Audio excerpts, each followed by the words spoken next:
They moved planets, not metaphorically, not through generations of terraforming or careful colonization. They grabbed entire worlds and dragged them through hyperspace, like furniture being rearranged in a room. And that was not even the most terrifying thing they could do.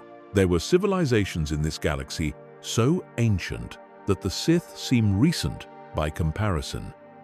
Empires so powerful that they built prisons out of black holes. Species so advanced they chose to make themselves stupid just to survive being noticed. A machine that could move stars. A woman who drank from 2 forbidden wells and became the worst thing the galaxy had ever seen. An order of Force users who held the balance between light and dark for 11,000 years and then tore their own world apart in a single decade.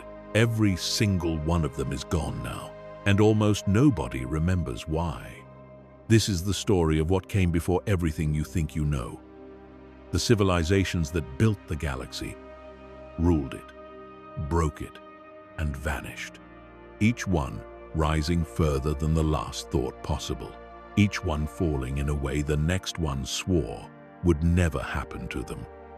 This is the full rise and fall of every ancient civilization in Star Wars. And the further back the story goes, the stranger and more terrible it becomes. Let yourself settle. This goes all the way to the beginning. The story starts with architects. Not engineers in the way you would recognize, not scientists with instruments or builders with hands. The Celestials were something beyond category. By the time any other species had developed language sophisticated enough to describe them, the Celestials were already ancient. They existed in a form that even the most learned scholars of later eras could not fully explain. Some ancient texts, the oldest surviving records passed down through the hive memory of the Killik insect colonies, describe the Celestials as beings of pure Force energy.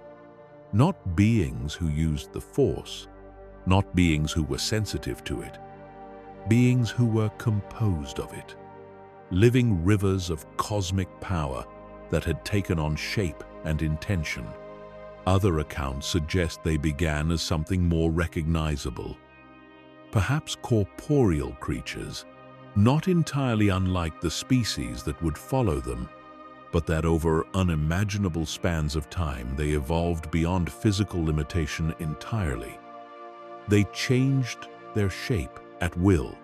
They could exist as formless light, or as something resembling a towering figure, or as nothing detectable at all. Whatever they were in the beginning. By the height of their civilization, they had become something the galaxy had no frame of reference for. They operated on a scale that bends understanding. When the Celestials decided that a particular region of space needed more habitable worlds, they did not search for suitable planets. They moved planets. They physically relocated entire celestial bodies through hyperspace the way you might rearrange furniture in a room. This was not metaphor. The evidence survives to this day for anyone who looks carefully at the Corellian system. 5 inhabitable worlds, all in circular orbits, all positioned with a geometric perfection that astrophysicists of the Republic era eventually confirmed was mathematically impossible to produce through natural processes. The orbital mechanics simply do not work. Something put those planets there. Something with the power to grab worlds and drag them across the stars and set them down in exactly the right position and hold them in formation across geological timescales. That something was the Celestials, and they built the machine to do it. Centerpoint Station. Even the name feels inadequate for what it was. A structure so massive that it occupied the gravitational center of the Corellian system like an artificial moon. Though calling it a station understates the reality. It was more like a weapon and a compass and a planet mover and a power source, all fused into one incomprehensible construction. Its primary function was gravity manipulation on a cosmic scale. With Centerpoint active, the Celestials could reach across light years, take hold of a planet, or a star, or a black hole, and relocate it as precisely as placing a gem in a setting. The station itself was partially hollow inside, containing an interior space large enough to contain smaller moons, with systems so vast and complex that later civilizations who stumbled upon it spent centuries studying it and barely scratched the surface of understanding. Centerpoint was their greatest tool. But the Corellian system was not even their most ambitious project. The Celestials built the HAPPIS cluster and engineered entire solar systems from scratch. They shaped the Cathol region and arranged the Volta system. Each of these projects required the manipulation of gravity across distances measured in light years, engineering feats so extreme that modern physicists of the Republic era categorized them as theoretically impossible, and then spent the rest of their careers trying to explain the evidence that said otherwise. The Celestials did not concern themselves with the opinions of beings who would not exist for another 100,000 years. They worked, and the galaxy took shape around them. But their most extreme creation was not built to sustain life. It was built to contain something. Near the planet Kessel, in a region of space that would eventually be avoided by every sensible navigator in the galaxy, the Celestials built the Maw, a cluster of black holes, not gathered there by natural gravitation, but deliberately placed, positioned, engineered into formation. The Celestials reached across the galaxy and collected singularities, the most destructive objects in existence, and arranged them like stones in a cage. The gravitational forces required to do this were so immense that the construction process tore new wounds in hyperspace itself, disrupting routes across the galaxy and creating anomalies that would puzzle navigators for thousands of years. Creating the Maw, according to the Killik records, caused something the ancients called a shattering, a disruption so violent that it reshaped hyperspace across multiple regions.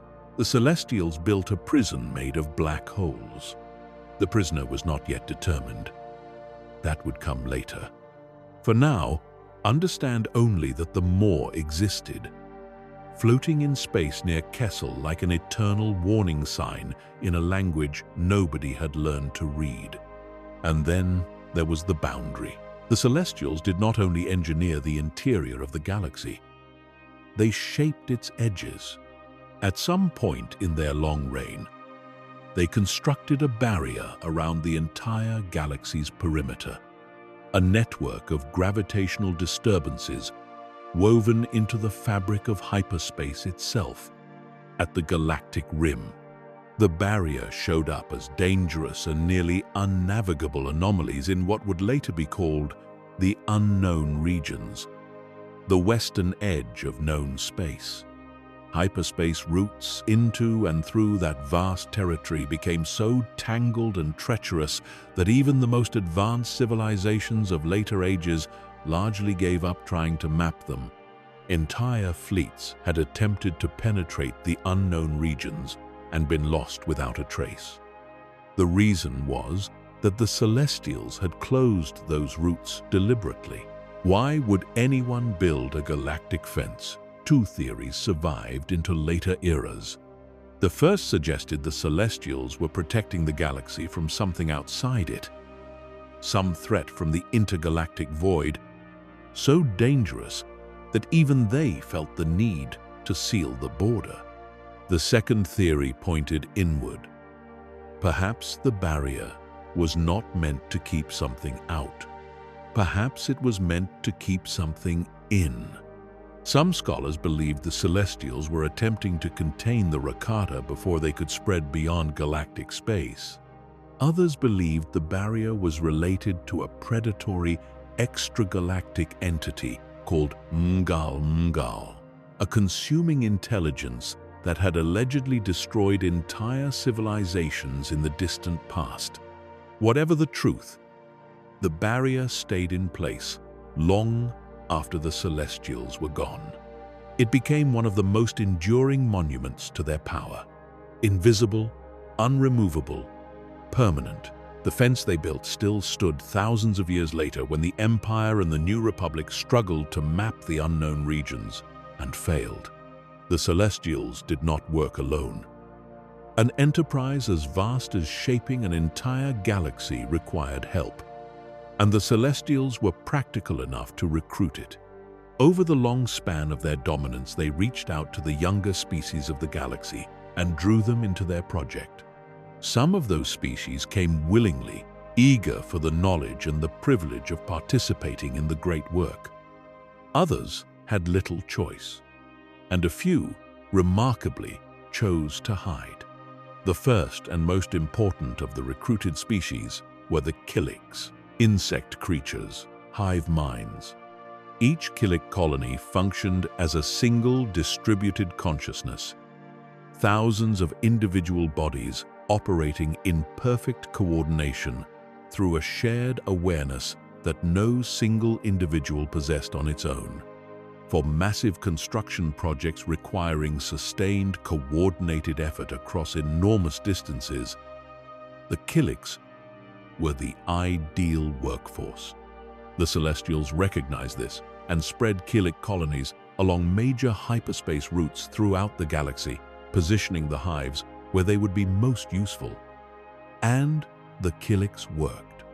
They helped build Centerpoint Station, which they called Kola in their own tongue. They participated in the engineering of the Maw. They were present at the shaping of the Volta system. Everywhere the Celestials built something significant, Killik hives were nearby. Their shared consciousness coordinating efforts that would have taken individual species centuries longer to complete. The Killiks were not merely laborers. They were witnesses. Their hive mind retained everything, every event, every construction, every catastrophe, every wonder. The oldest of the Killik hives, a colony called Thurut, carried memories going back to the beginning of the Celestial Age. Not written records, not carved stone. Living memory, preserved in the biological architecture of the hive consciousness, and passed down through every queen, every birth, every generational link in an unbroken chain stretching back 100,000 years. Long after every other record of the Celestials had crumbled to dust, Thurut still remembered. Thousands of years later, when Luke Skywalker found a way to communicate with that ancient hive, the memories came flooding out. Everything the Celestials had done, preserved perfectly in the oldest living mind in the galaxy. But that comes much later in the story. For now, the Killiks built and remembered and served and thrived under celestial direction. The Kwa were another matter entirely. These force-sensitive beings lived on the world of Dathomir, a world with a complicated future that neither the Kwa nor anyone else could predict. Where the Killiks were builders, the Kwa were innovators. Under celestial guidance, they developed a technology that represented one of the most remarkable achievements of the ancient age. The Infinity Gates. These were structures of enormous sophistication, portals capable of instantaneous transport between fixed points across the galaxy. Not hyperspace travel, which required ships and navigation and time. Instantaneous displacement. Step through a gate on Dathomir and emerge through another gate on the far side of the galaxy in the same moment. No transit time, no journey, simply arrival. The Kwa built networks of these gates, connecting worlds across vast distances.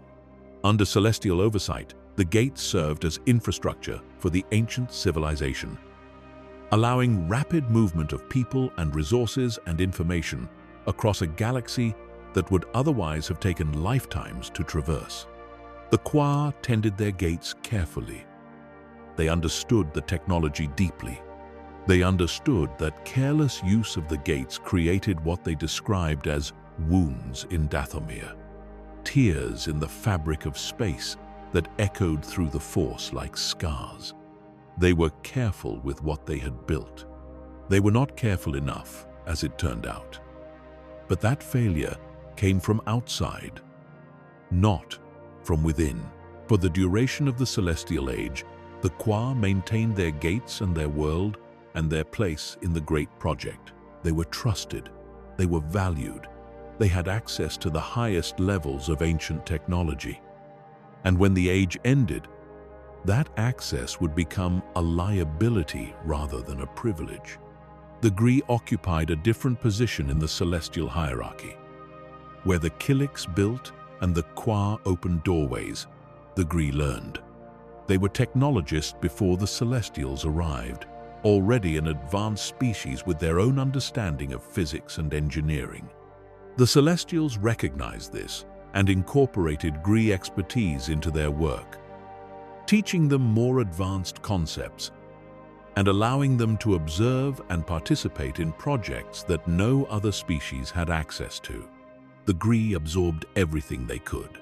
They were students of breathtaking ambition, pushing at every boundary of what they were taught, always trying to understand not just how something worked, but why it worked and how it could be applied to something else. Over the long centuries of celestial dominance, the Gree developed a technology that was impressive even by the standards of that extraordinary age. Their own version of hypergate technology, their own approaches to gravity manipulation, their own understanding of the force-based principles underlying much of what the Celestials had built. Not equal to celestial technology. Nothing mortal hands built in that era was equal to celestial technology, but remarkable nonetheless. By the standards of any civilization that would follow them, the Gree were extraordinary. They built things that later species would find and be unable to explain. They understood principles of physics that the Republic-era scientists would not rediscover for thousands of years. When the Celestials disappeared, the Gree retreated. They withdrew to their enclave, a small cluster of worlds at the edge of known space, and they took their knowledge with them. They became reclusive, almost to the point of paranoia, refusing contact with outsiders, guarding their technology with obsessive care. In later eras, they were known as an intensely isolationist species, barely willing to deal with the wider galaxy. That insularity was not random. It was the response of a civilization that had seen what happened when power was too broadly shared. They had watched the Celestials fall. They had seen what the Rakata did with stolen knowledge. They were not going to let that happen to them. Their hypergates still functioned in the era of the Republic and the Empire, scattered across the galaxy as silent monuments to an age most beings had forgotten. But the Gree themselves told no one how they worked. Then there were the Sharu. The Sharu occupy one of the most fascinating positions in the history of ancient civilizations, because, unlike virtually every other advanced species of that era, they chose not to participate in the celestial project at all. And their method of opting out was one of the most remarkable acts of collective self-preservation in recorded history. The Sharu were not primitive. They were not simple. Long before the Celestials turned their attention to the Sharu homeworld, this species had developed a sophisticated civilization of their own. Their technology was not at celestial levels, but it was advanced enough to be noticed. And being noticed by the Celestials was something the Sharu had observed happening to other species. The Gree got drafted into the Great Construction Project. The Killiks got spread across the galaxy as a coordinated labor force. The Kwa got turned into gate builders. The Sharu had watched all of this and made a collective decision. They did not want that. The solution they devised was radical and required a level of collective discipline that is almost incomprehensible. The Sharu decided to appear primitive, not to retreat to a different part of space, not to fight or resist, but to actually bury their civilization and pretend to be simple. They constructed enormous step pyramids across their homeworld, enormous structures that served as containers inside and beneath and within those pyramids. They hid everything: their technology, their archives, their knowledge, all of it buried, concealed, made to look like nothing more than strange natural formations. Then they altered themselves. The Sharu made themselves simple. They suppressed their own intelligence as a species, became genuinely primitive in their day-to-day lives, and waited. They hid the brightness of their minds in the same way you might hide a fire under a bucket. When the Celestials came and looked at the Sharu homeworld, they saw a simple species living simple lives amid strange pyramids, and they moved on. There was nothing here that seemed worth incorporating into the great project. The Sharu waited.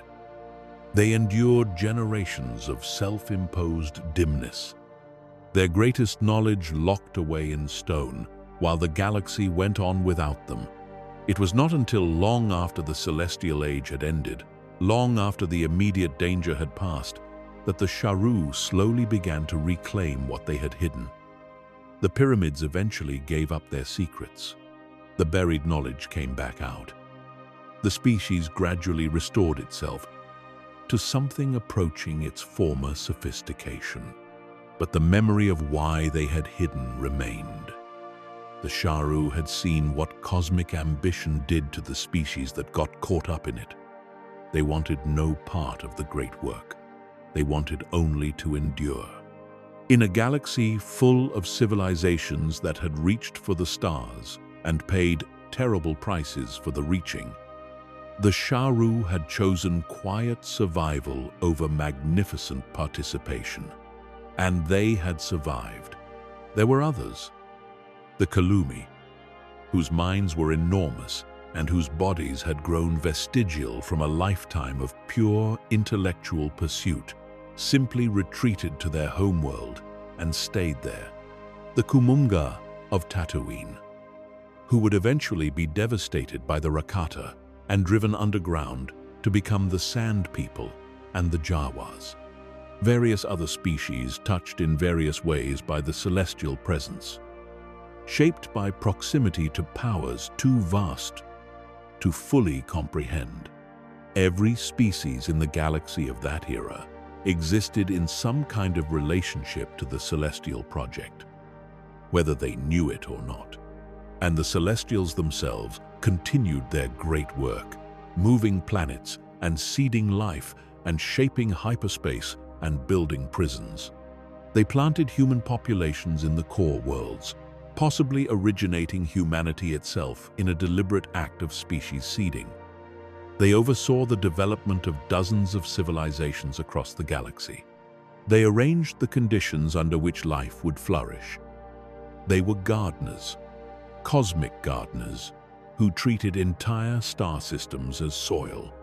At the center of everything they built, running through every project and every action, was the Force. The Celestials did not just use the Force the way later species would. They did not reach into it and pull power out. The Force and the Celestials were something closer to equals. The Celestials worked with the Force the way a river works with the land, shaping it and being shaped by it simultaneously. Their construction projects were not purely physical enterprises. Centerpoint Station functioned through force-based principles as much as through conventional gravity. The Maw was held in configuration partly by engineering and partly by something much harder to define. Everything the Celestials built had a connection to the living energy that flowed through all things. And somewhere in the galaxy, born from that same force energy that the Celestials channeled and shaped, there was a family. 3 beings, a father, a daughter, a son. Nobody knows precisely when they came into existence. The Killik memory, which is the closest thing to a witness account that survives, describes their emergence as something between a birth and a manifestation. They appeared on a lush jungle world somewhere in the galaxy, a planet where the force ran so strong it was almost visible, and they were already powerful beyond measure when they arrived. They did not grow into their abilities the way a trained force user does. They simply were what they were from the beginning. The father embodied balance itself, the equilibrium that the Celestials had spent so long trying to maintain on a galactic scale, present in a single being. The daughter embodied the light side of the Force, the aspect that ancient cultures would eventually name Ashla: creation, healing, life, knowledge, compassion, everything that light implies. And the son embodied the dark side, which ancient texts called Bogan: change, destruction, ambition, hunger, the consuming darkness that stands opposite the light. These 3 beings were what later scholars would call the Ones. They were not force users in any conventional sense. They were not beings who wielded the force. They were beings from whom the force itself seemed to emanate. They were living embodiments of its fundamental nature. The father was balance made flesh. The daughter was light made flesh. The son was darkness made flesh. When they acted in accordance with their natures, the force in the galaxy responded. When they came into conflict with each other, which happened with painful regularity, the consequences were not merely personal. The force itself convulsed. The Celestials recognized them. Whether the Ones were an intentional creation of the Celestials or something the Force had shaped on its own in response to the Celestials' work, we cannot say. What we know is that the Celestials did not try to control or contain or redirect the Ones. They coexisted with them. Perhaps the Ones were too powerful even for the Celestials to manage directly. Perhaps the relationship was something more collaborative. The Father, with his nature of pure balance, may have been aligned with the Celestials' own cosmic goals in a way that made conflict unnecessary. The Ones lived on their jungle world, and the Celestials built their galaxy. And for a long span of time, this arrangement worked. The Ones' world had 2 locations that the Father guarded with absolute seriousness. The first was the Font of Power, a wellspring of pure dark side energy, raw and concentrated to levels that bent the air around it. A place where the dark side of the Force poured out of the ground like liquid.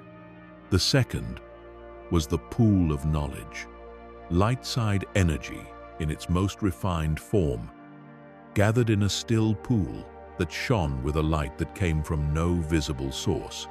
Standing before either of these locations was an overwhelming experience, even for the most hardened Force user.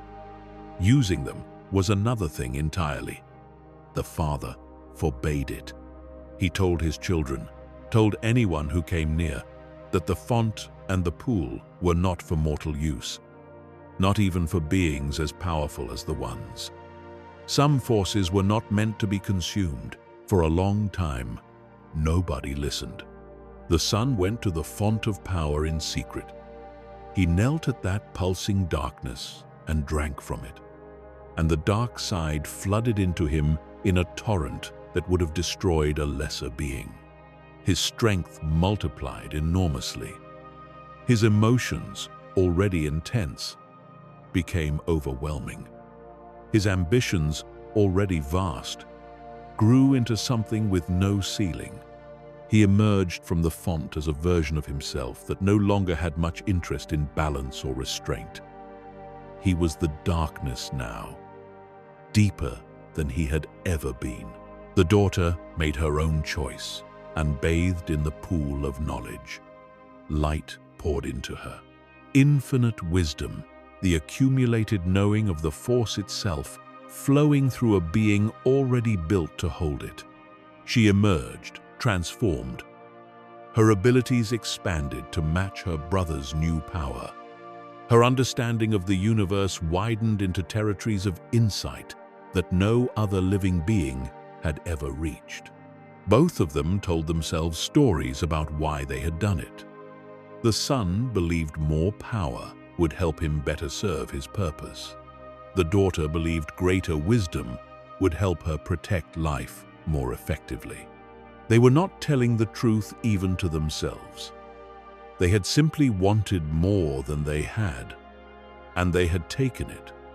And now the consequences were spreading outward in ways neither of them had anticipated, because now they were supercharged. And the balance between them was gone. Before the font and the pool, the son and daughter had been in tension, but contained tension. Their opposite natures pulled against each other, like the two ends of a rope held taut by the father's presence between them. Now that tension became something more violent. Their disputes stopped being arguments. They became confrontations. Their confrontations stopped being struggles for dominance. They became battles. And when the son and daughter battled each other, the jungle world around them paid the price. Storms erupted from clear skies. The ground cracked. Rivers changed their courses. Animals fled for their lives. The force itself screamed in the area surrounding their conflicts. A high-frequency distortion that sensitive beings across the nearby star systems could feel without knowing what it was. The father stood between them and tried to hold back the tide. He was the most powerful of the three. But even he could not indefinitely contain two supercharged force embodiments who had stopped caring about balance. He spent his days in exhausting mediation, pulling them apart, calming the son, soothing the daughter, then rushing back when they started again. It was unsustainable. The father was being slowly worn down by the relentless work of keeping his children from destroying each other and the world they lived on. Something had to change, and change came. Though not in the way the father had hoped for, a woman arrived on their world. No record preserves her name. History would eventually give her a different one entirely. And it is not a kind name. But when she arrived, she was simply a mortal woman, force-sensitive in some degree, perhaps drawn to their world by the extraordinary concentration of force energy that radiated from the one's presence. Perhaps she wandered there by some more mundane accident. Whatever brought her, she came, and she stayed, and the ones accepted her among them. She became a caretaker, a mediator, a presence that the family had not known it needed. She had no cosmic power. She could not match the ones in any kind of force ability. But she possessed something the father, the daughter, and the son all lacked. She was purely mortal, without a gender beyond the immediate and personal, and she genuinely cared about the people around her. When the son grew furious, she found ways to calm him that the daughter could not, because the daughter was his opposite and her very presence challenged him. When the daughter burned with righteous intensity, the woman found ways to redirect that energy that the son could not, because his darkness inflamed her light instinctively. She mediated from a neutral position that none of the others occupied. She brought peace. Under her influence, the son and daughter stopped fighting. Not permanently, not completely, but in a way they had not managed before. The father's burden lightened. The world around them grew quieter. She became so thoroughly integrated into the family that the ones began to call her the mother, not because she had given birth to them, but because she performed the functions of a mother. She kept the family together. She soothed the conflicts. She made the impossible household run, but she was mortal. Time passed. The father did not age, nor did the son or the daughter. They were outside that process entirely. The woman was not. Her hair went gray. Lines appeared on her face. Her body grew slower. She watched the family she had grown to love remain exactly as they were, while she moved steadily toward the end of every mortal life. And she felt, beneath the gray hairs and the slowing body, the other thing that was happening. With each year that passed, her influence was weakening. The son and daughter were starting to argue again. Small things at first, then larger ones. The peace she had built was cracking along its edges, and she could feel that when she died, those cracks would become chasms. The thought was unbearable to her. She had come to genuinely love this strange family. She could not accept leaving them. She could not accept what would happen after she was gone. She had learned about the font of power and the pool of knowledge from her years among the ones. She knew the father had forbidden their use, but she also knew that the son had used the font, and the daughter had used the pool. She had seen what those experiences had done to them, the power they had gained, the transformation they had undergone, and she began to reason in the private darkness of her fear that maybe there was something those two wells together could offer that neither offered alone. If the dark side energy of the font gave the son his extraordinary strength, and the light side wisdom of the pool gave the daughter her extraordinary understanding, then what would happen to someone who used both? What would the combination of dark power and light wisdom create? She convinced herself it would create immortality, the kind the ones possessed. The ability to remain with her family forever, the ability to keep them together for as long as they existed. Her intentions, and this matters, were not selfish in any obvious way. She genuinely wanted to protect the people she loved. She genuinely believed this was the answer. Fear drove her, and love drove her, and the two together are perhaps the most dangerous combination of motivations in the galaxy. She waited for her moment. It came when the son and daughter fell into yet another argument in the courtyard. The father rushed between them. Everyone was distracted. She slipped away through the jungle. She found the font of power first. She did not hesitate. She drank from it. Dark side energy hit her like a physical force, flooding through every part of her, magnifying her fear and her love and her desperation into frequencies so intense they became almost a new set of emotions entirely. She was transformed already, but she did not stop. She ran through the jungle to the pool of knowledge and threw herself into its waters without pausing to breathe.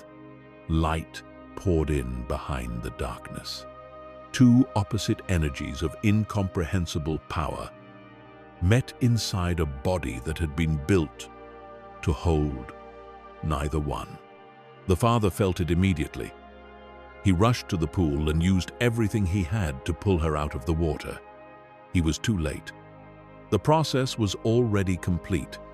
The transformation had already happened. What emerged from the pool of knowledge was not the woman who had gone in. She was Abeloth now. Her appearance shifted and twisted. Sometimes she looked almost as she always had. Sometimes her face became something else entirely. Too many features in the wrong places. Limbs that moved wrong. Eyes that had stopped looking at things the way living eyes do. She was immortal, yes, but the immortality she had sought had been purchased at a price she could not have imagined when she agreed to pay it. Everything in her that had been good had not been erased. It had been corrupted, transformed into something unrecognizable. Her love became obsession. Her desire to protect became a need to dominate. Her gentleness became cunning. Her wisdom became a kind of madness that understood everything and cared about nothing except its own continuance and control. She was more powerful than anything any of the ones had faced before. The son and daughter, who had been fighting each other to near standstills since before the woman arrived, were not able to stand against Abeloth at full force. She knocked them to their knees. They bowed or they broke. And the father, watching the person he had trusted most in the world become the most dangerous being he had ever encountered, felt something that no cosmic entity should have to feel: grief and horror arriving at the same moment. Abeloth named herself the beloved Queen of the Stars. In her distorted perception, she was still protecting the family. She would keep them close forever now. They would be hers. They would not be able to leave or fight or hurt each other because they would be under her control. She had solved the problem. She had made herself necessary. She could not see what she had actually done.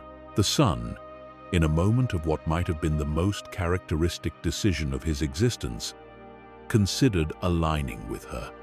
He was the embodiment of the dark side. Abeloth was power and darkness concentrated into a single will.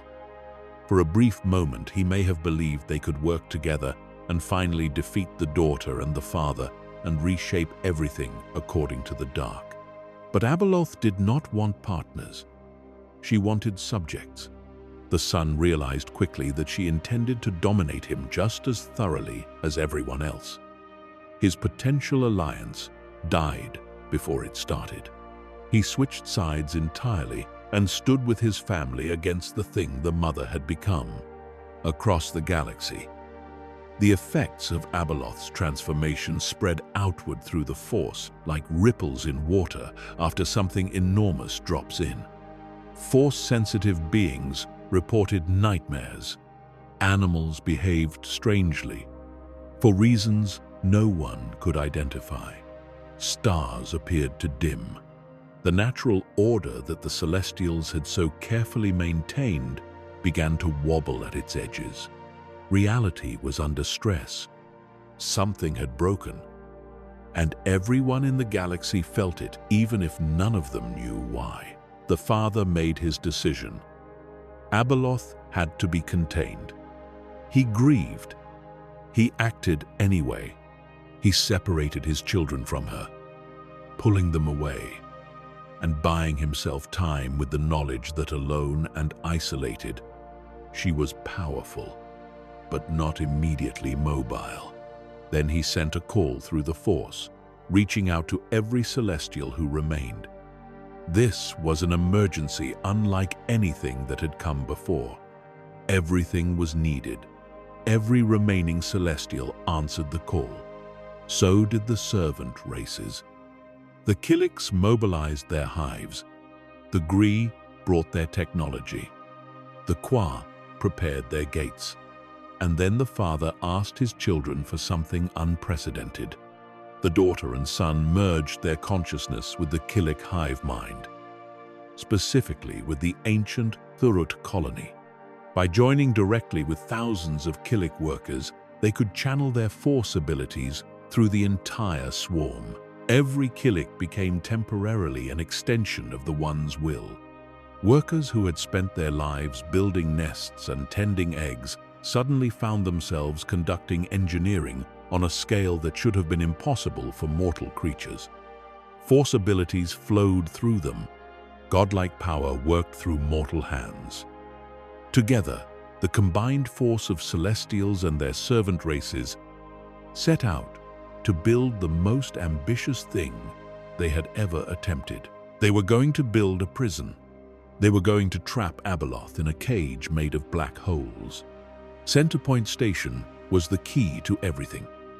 Already the most powerful device ever constructed, capable of moving planets through hyperspace, it was now repurposed for an even more extreme task. Under the direction of the Daughter and the Son channeling through the Killik Hive, supporting installations were built around it. One was called Sinkhole Station, designed to serve as a stabilizer and anchor point. Others were devices the ancient records call Maelstrom engines, machines capable of moving black holes the way Centerpoint had once moved planets. Then came the actual construction of the Maw. Using Centerpoint's unimaginable gravitational reach, the Celestials grabbed black holes from across the galaxy. They dragged singularities through hyperspace and positioned them near Kessel one at a time, each arrival requiring the coordinated effort of the entire mobilized force to prevent catastrophic disruption of surrounding systems. A dozen or more gravity wells arranged in formation, locked in close orbit with each other, creating a labyrinth of competing singularities. The gravitational mathematics of the Maw were designed so that anything entering the cluster's center would be pulled simultaneously in too many directions to escape from. The interference between the competing black holes would prevent conventional hyperspace jumps. The force disruption within the cluster would prevent any entity from projecting power outward effectively. It was the perfect trap. The gravitational forces involved in building it tore new damage into hyperspace. The Celestials accepted this. They did not have the luxury of a more elegant solution. While they built, Abeloth was not waiting. She had already escaped her isolation and was moving through the galaxy, spreading her influence. Force-sensitive beings fell into madness wherever her presence touched. Entire hives of Killiks that came too close to her fell under her sway, their shared consciousness overwhelmed by her psychic power. The war against her was not only about construction. There were battles. The Daughter channeled her light side power through the Killik swarms and fought Abeloth directly in engagements that bent the rules of reality. The Son, now committed to stopping her, added his dark side strength to the fight. Even he found her terrifying. At some point, by means the records do not fully explain, the Celestials lured Abeloth into the Maw's heart. Perhaps overconfidence drew her in.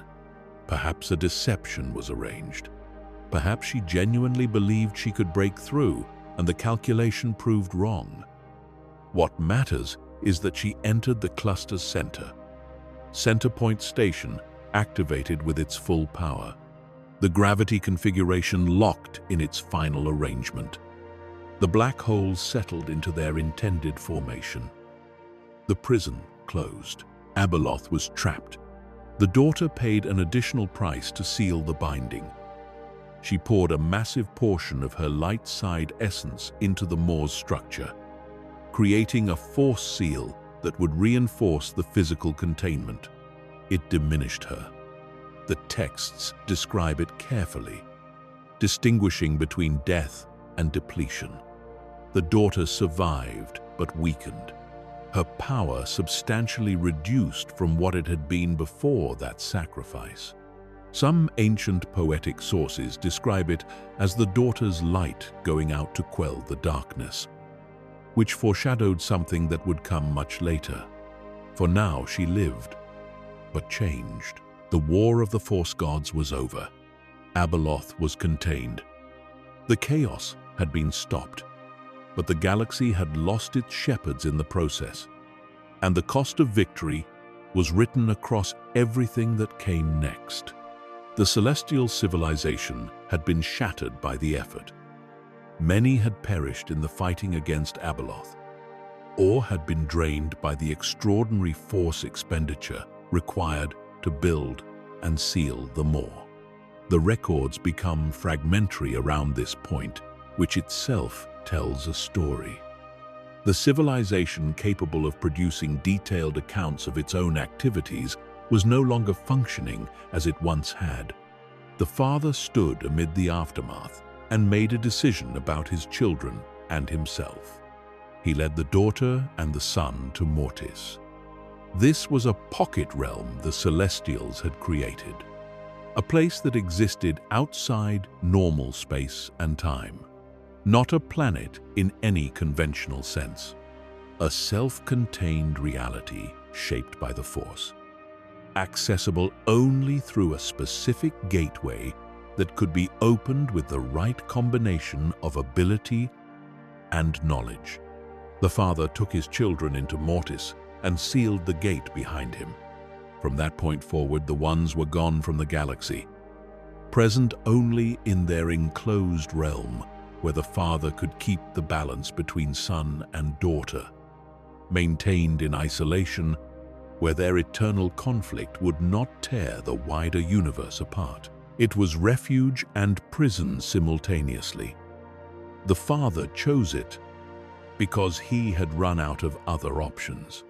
By approximately 30,000 years before the Battle of Yavin, every trace of the Celestials had vanished from known space. The species that had moved planets and chained black holes and built the framework of an entire galaxy simply was not there anymore. The explanations that later scholars proposed ranged from elegant to desperate.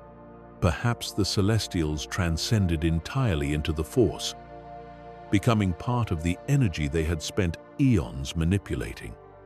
Perhaps they fled the galaxy through some route their own barrier could not block.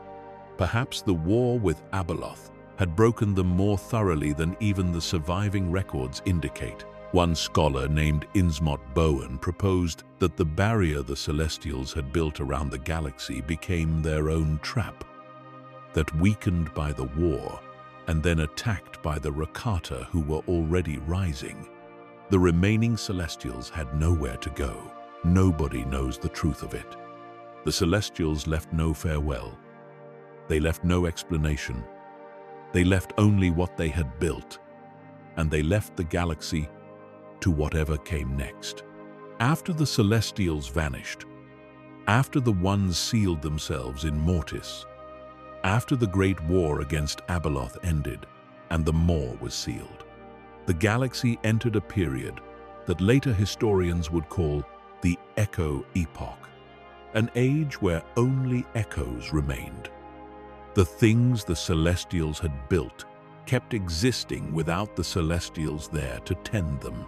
Centerpoint Station floated silently at the heart of the Corellian system, its systems still active, its functions still running, but with no one at the controls who understood what they were doing. Deep beneath the surface of Kessel, a planetary monitoring device the Celestials had installed to track gravitational anomalies across the entire galaxy continued operating automatically, tended only by strange creatures called bogies, who had no understanding of what the machine did or why.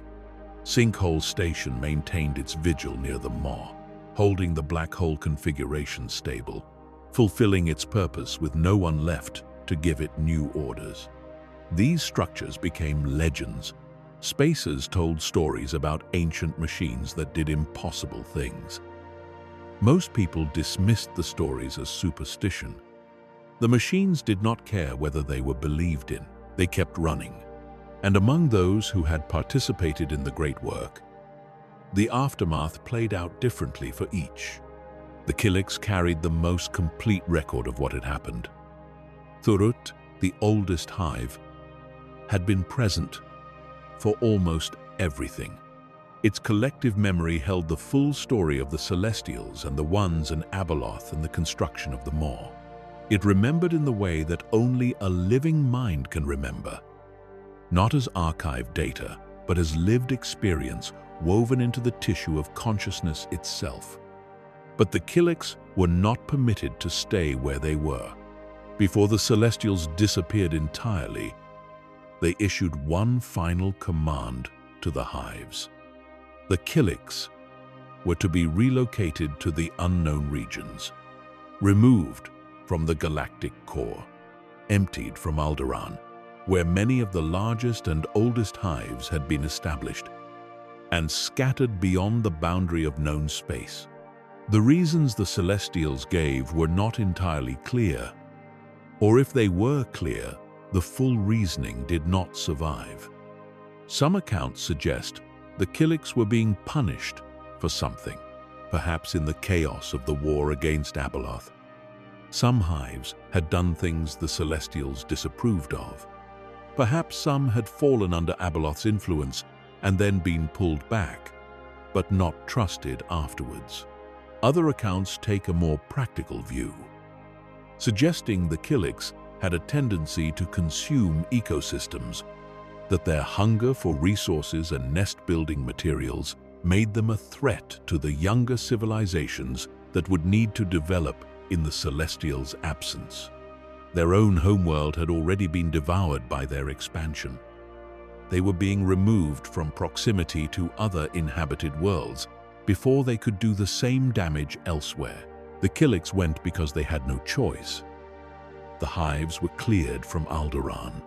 Thurut and the other ancient colonies were pushed into the unknown regions, into the darkness beyond the navigable parts of space, where they would wait.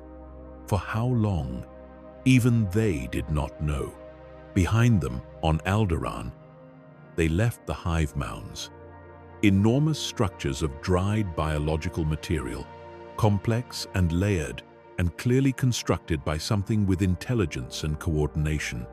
Millennia later, the inhabitants of Alderaan would look at those mounds and wonder what had made them. The answer was gone, beyond their horizon of knowledge. The Qua fared differently, but not better. When the Celestials were gone and the Echo Epoch settled over the galaxy, the Qua of Dathomir found themselves in a more exposed position than they had anticipated. Their infinity gates were still functional. Their network still connected distant points of the galaxy. This made them a target. The Rakata, who were already beginning their rise in these transitional centuries, discovered the Qua and their technology and immediately recognized what the gates represented: access, movement, control. Everything the expanding Rakata needed for empire building. What followed was a conflict that the Qua described in their legends as an invasion paid for in wounds to the world. The Rakata came to Dathomir, seeking the gates, seeking the technology, seeking to take what the Qua had spent centuries building. The Qua resisted.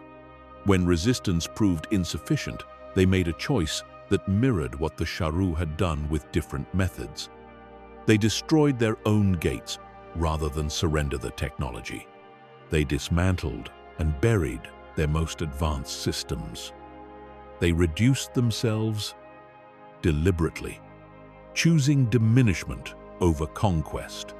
They would not let what they had built be turned into a weapon in someone else's hands. But some things could not be hidden in time. Some of the gate technology was captured or partially understood by the Rakata before the destruction was complete. The wounds the Qua legends describe were real. Dathomir bore the scars of misused gate energy for centuries afterward. The tears in space-time, created by improperly activated gates, lingered in the planet's force signature, like old injuries that never fully healed. Later inhabitants of Dathomir, the Dathomirian witches and Night Sisters, built their civilization on a world still marked by what the Qua had done and what had been done to the Qua. They built fortresses on top of buried Qua Gate ruins without knowing what lay beneath their feet. The Qua themselves diminished into something called the Qui, a devolved form, a lesser version of what they had been, stripped of most of their sophistication over the long years following the celestial collapse. The great builders of the Infinity Gates became simple creatures on a world that remembered their grandeur in its stones and its force signatures, but had forgotten the beings who had made them. The Gree made a different calculation and survived it better, at least in the short term. When the Celestial Age ended, the Gree pulled back to their enclave, a small cluster of worlds at the fringes of known space, and they locked the door behind them. Their technology was kept. Their knowledge was guarded. They retreated into an insularity so complete that even thousands of years later, when the Republic was at the height of its power, most beings in the galaxy had barely heard of them, and those who had generally could not reach them. The Gree Enclave was accessible on Gree terms only, and the Gree did not often offer those terms. Their hypergates still functioned, scattered across the galaxy in locations that most navigators had no record of. Gree-built portals sat in silence, activating only under specific conditions, connecting to destinations that a casual traveler would have no way of finding on a star chart. The technology was extraordinary. It was also completely opaque to anyone who had not spent decades studying the Gree's own esoteric system of classification and operation. The Gree liked it that way. They had watched the Qua lose their gates to the Rakata's hunger. They had watched the Celestials lose everything. The lesson was clear enough. You kept what you had by not letting anyone know what you had. Within their enclave, generations of Gree scholars studied the principles underlying their own technology and tried to reconstruct the fuller understanding of celestial science that they had glimpsed during the Great Age. They never fully recovered what they had once had access to. The highest levels of celestial knowledge had departed with the Celestials themselves. But what the Gree kept was still remarkable by the standards of anything that surrounded them, and they kept it intact through the long centuries that followed. Their hypergates became objects of legend. Archaeologists of the Republic era occasionally found them, whole or in fragments, and recognized them as belonging to a technological tradition that predated the Republic by so long that the dating instruments returned numbers that seemed impossible. The Gree declined to explain. They always declined to explain. And the Sharu, who had buried themselves to survive the Celestial Age, remained buried in their self-imposed simplicity for longer than anyone outside their world realized. Their pyramids stood. Their technology waited in the dark beneath those pyramids. Their collective intelligence, suppressed by choice, slowly worked its way back toward what it had once been. It was a slow process, the kind of recovery that takes generations. The Sharu did not rush it. They were, by their own design, a patient people now. They had learned patience at the deepest possible level. Their world, Rafa, was eventually settled by other species who had no idea what they were standing on. The pyramids attracted attention. The Sharu attracted almost none, appearing too simple to be of interest. The secret held. The buried civilization waited, and the Sharu, in their gentle, diminished way, endured. These were the ruins left behind by the Age of Gods. Centerpoint, drifting in the Corellian system. Sinkhole Station, holding the Maw closed. Gree hypergates scattered across the galaxy like old coins dropped from a long journey. Killik mounds on Alderaan. Infinity Gate ruins on Dathomir.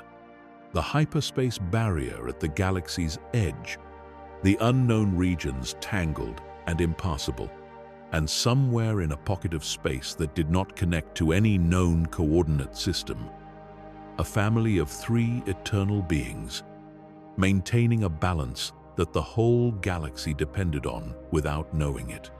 The Echo Epoch was quiet. After the thunderous age of the Celestials and the cosmic war against Abeloth, the galaxy settled into a stillness that felt almost peaceful if you did not know what the stillness was covering. Younger species were growing.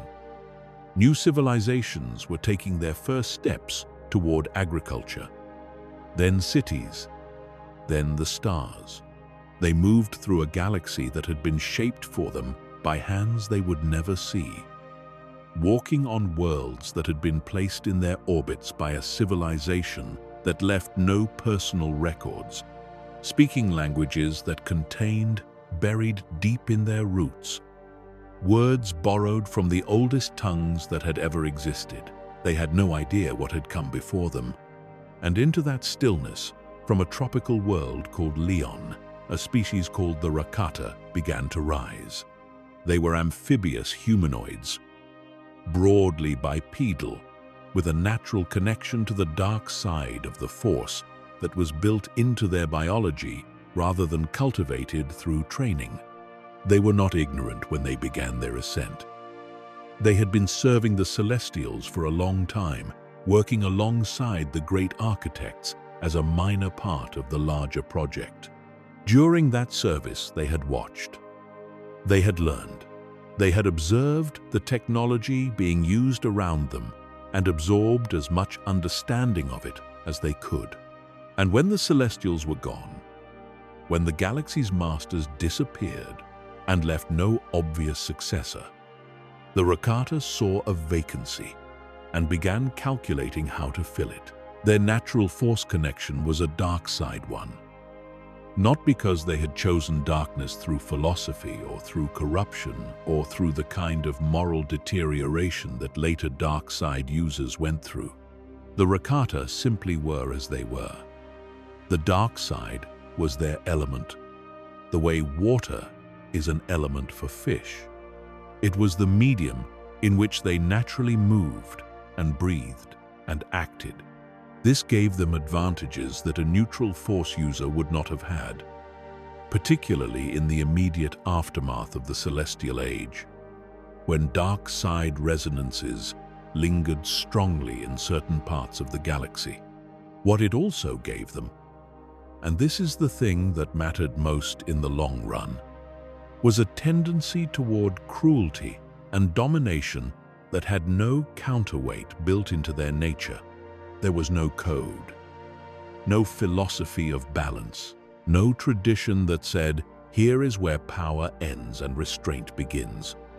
There was only appetite and capability, and for a rising civilization, those two things in combination produce empire. The Rakata had learned from the Kwa people of Dathomir, who had made the mistake of trying to educate them. The Kwa had believed in uplift. They had believed that sharing knowledge and technology with younger species was a good thing, that the Rakata could be guided toward something better than their nature suggested. They taught the Rakata about the Force. They shared principles of the Infinity Gate technology. They tried, genuinely, to help. The Rakata took everything they were offered and gave nothing back. They studied what the Kwa shared. They reverse-engineered what they could observe. They combined what they had learned with the fragments of celestial technology they had encountered during their period of service. And then they built something that would cast a shadow over the next 10,000 years of galactic history. The Star Forge was the Rakata's masterwork, and it was an obscenity of engineering. Built in orbit around a star in the Lehon system, it was a factory of staggering scale and a corrupting influence of equal magnitude. It drew power from two sources simultaneously. The first was the star itself, stellar energy collected and processed on scales that the Celestials had once mastered for entirely different purposes.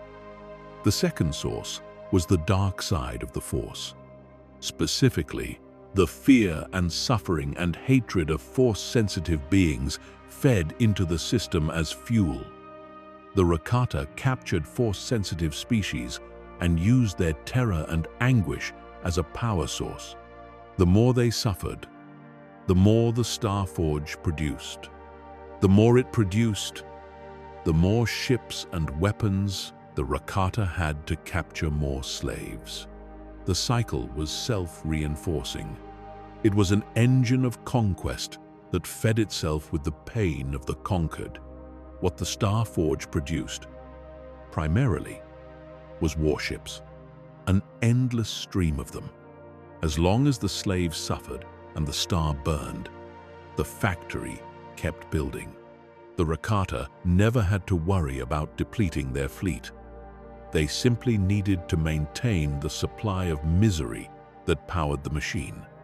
And the machine, over time, began to develop a kind of semi-sentience of its own, feeding off the dark side energies flowing through it and amplifying them back into the Rakata who used it. The more they used the Starforge, the crueler they became. The crueler they became, the more efficiently the Starforge worked. It was not only an empire-building tool, it was a corruption engine. It made the Rakata worse by degrees so gradual that no individual Rakata noticed the change in themselves. They simply became what they were becoming and thought it was who they had always been.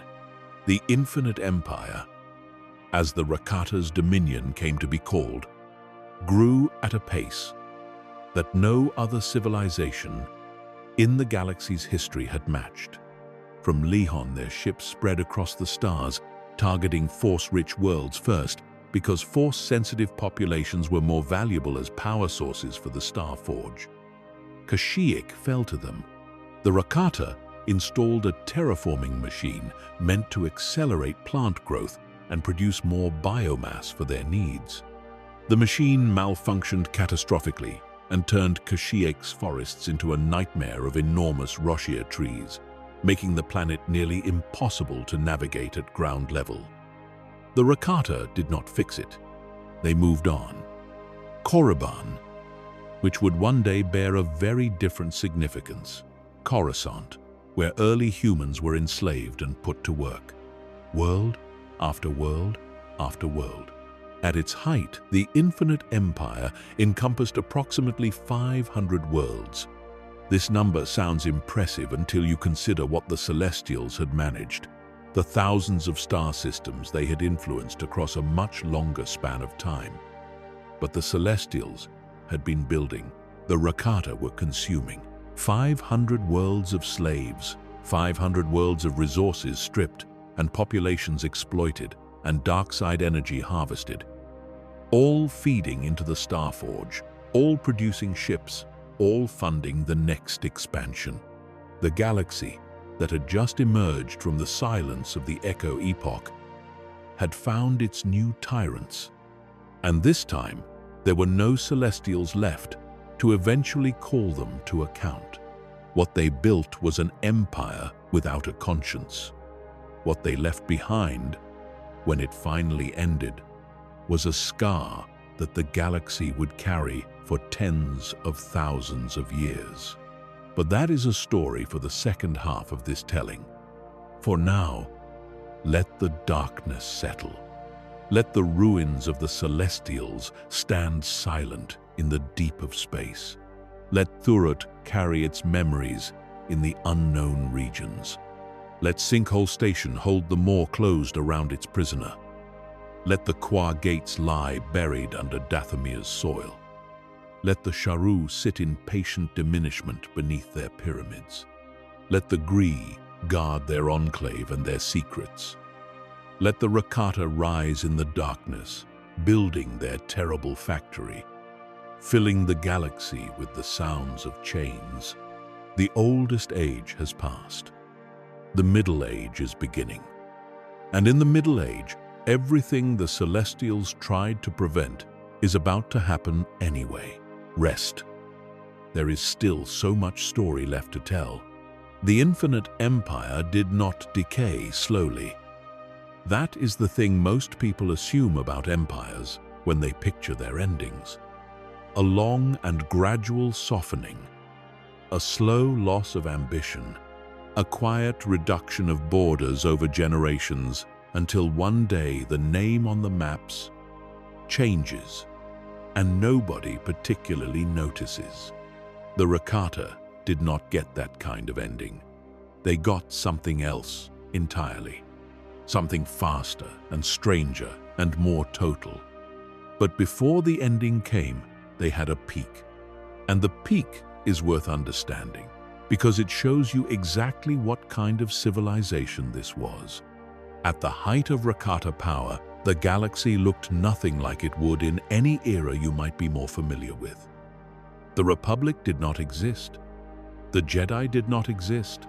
The galaxy had no unified government, no shared currency, no common law. What it had was the Infinite Empire spread across 500 worlds. And on every one of those worlds, the relationship between the Rakata and the beings who lived there was the same. The Rakata were on top. Everyone else served them, fed the Star Forge, and died when they were no longer useful. The Star Forge itself had become something more than a factory by the height of the Empire's power. The semi-sentience it had developed fed back into the Rakata, who used it constantly. Their cruelty deepened by degrees so gradual that no individual could measure the change in themselves across a single lifetime. They simply were what they were becoming. And what they were becoming was something that had moved past the language of evil into the territory of pure consuming appetite. The fear and suffering they extracted from their slaves became more than a power source. It became an aesthetic. The Rakata had begun to structure their society around the production of suffering for its own sake, not merely as fuel but as a cultural expression. Their architecture was designed to intimidate. Their rituals were designed to demonstrate dominance. Their entire civilization had oriented itself toward the maximization of dark side energy. And the Star Forge rewarded every step further in that direction with greater output, greater ships, greater weapons, and greater hunger. There was a figure in this period who stood out even among the Rakata for the depths of what he had become. History did not preserve his name in any form that later civilizations recognized. He was remembered only by a title, the Infernal One, a Rakata warlord who had delved into dark side rituals so extreme that even other Rakata found them disturbing, and the Rakata of this era were not easily disturbed. The Infernal One seems to have made contact, deliberately or otherwise, with something beyond ordinary dark side power.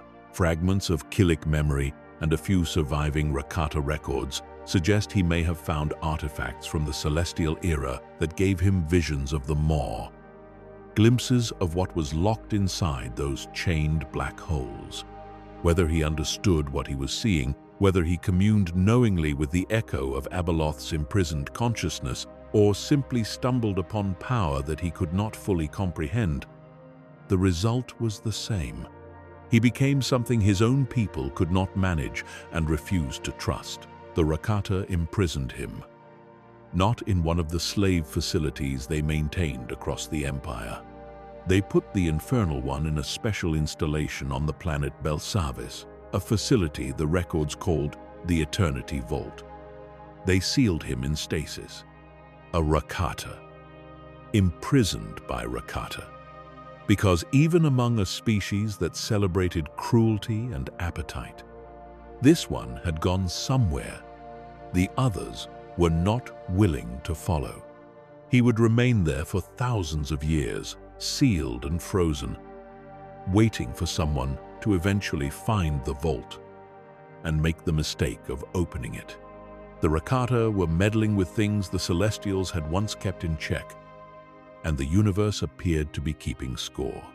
During the height of the Empire, they also encountered two civilizations whose stories would ripple forward into the next 10,000 years of galactic history.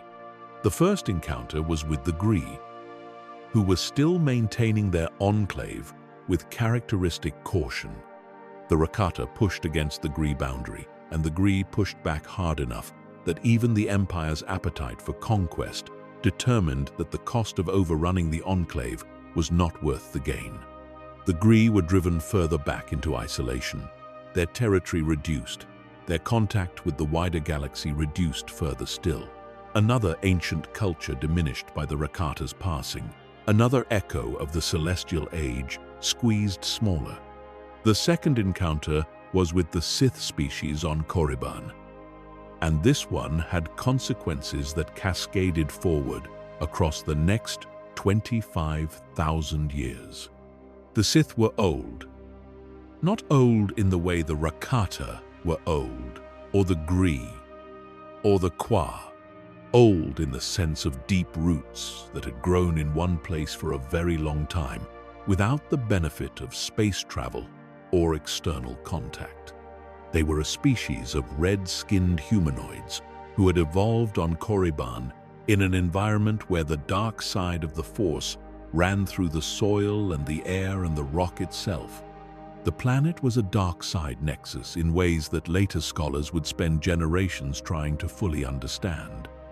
The Force on Korriban did not feel like the Force felt elsewhere. It pressed down. It whispered. Standing on Korriban was, for any Force-sensitive being, like standing at the edge of something enormous and patient, something that had been waiting for a very long time. The Sith species had grown up inside that pressure, and they had adapted to it over countless generations. They used the dark side the way you use a native language, naturally, without translation, without the cognitive overhead of a skill that has to be learned. Their connection to it was biological in some fundamental way. Their Force sensitivity was not distributed through a population the way it was in most species, where only a fraction of individuals showed significant ability. Among the native Sith, the connection was universal or near enough to it that the exceptions were remarkable. Every Sith understood something of the dark side. Their strongest individuals understood a great deal. What they had built with that understanding was a civilization unlike anything the Republic would produce thousands of years later. The Sith species on Korriban organized themselves around a hierarchy of Force ability. Power determined position. The most powerful were the kings and high priests and spiritual leaders. Below them, ranked individuals in descending order of their Force connection and their skill in wielding it. The weak served the strong. This was not merely a political arrangement, but a theological one. The Sith believed, correctly, by their understanding of how their world worked, that the Force intended for strength to dominate weakness. It was not cruelty in their framework. It was order. It was how things were supposed to be.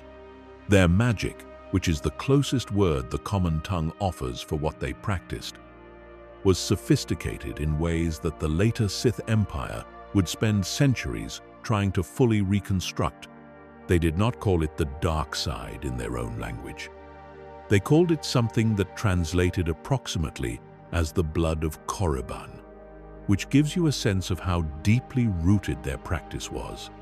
Not a tool drawn from the environment, but a substance that ran through everything, including them. Their rituals could reshape living things.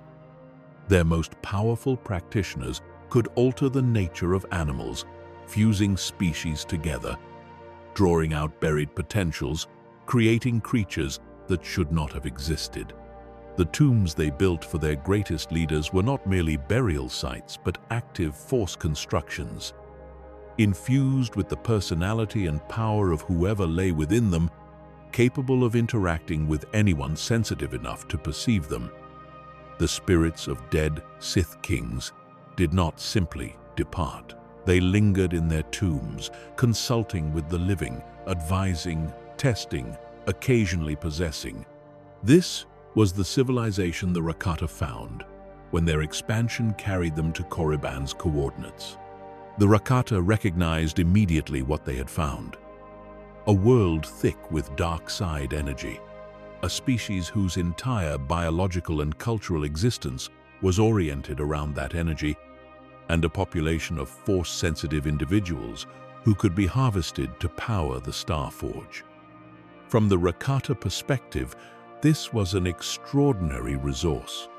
From the Sith perspective, it was an invasion by beings who arrived with technology far beyond anything in Sith experience. Force-powered weapons and ships that operated on principles the native Sith had no framework to understand. There was a king on Korriban when the Rakata arrived. His name was Adas, and he is one of the most significant figures in the entire history of the Ancient Age. Even though most beings who lived thousands of years after him had never heard his name. Adas was enormous by the standards of his species, black-skinned in a species that was normally red, which his people interpreted as a mark of divine favor.